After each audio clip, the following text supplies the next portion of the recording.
আসসালামু আলাইকুম এভরিওয়ান। এইটা শবে বরাতের ব্লগ। এই রুটিটা আমার আব্বু নিয়ে আসছিল। এইটা ইদানিং প্রত্যেক শবে বরাতেই আমরা দেখি যে পাওয়া যায়, এন্ড আমরা নেইও। অনেক মজা, অনেক মজা। যারা খাইছো তারা জানো। আম্মু করেছিল গরুর মাংস আর হচ্ছে চালের আটার রুটি। তারপরেই তো সব বান্ধবীরা মিলে খেতে বসে পড়েছি।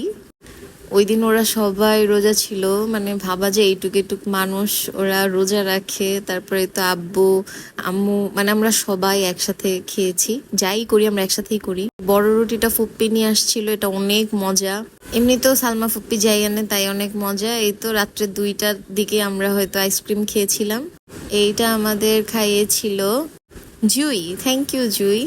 তারপর সবাই একটু খাওয়া দাওয়া শেষ করে আবার প্রিপারেশন নিব।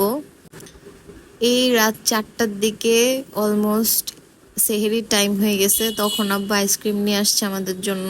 এটা আমি আর মেঘলা একটা ফাঁকে স্ন্যাপও করে নিয়েছি।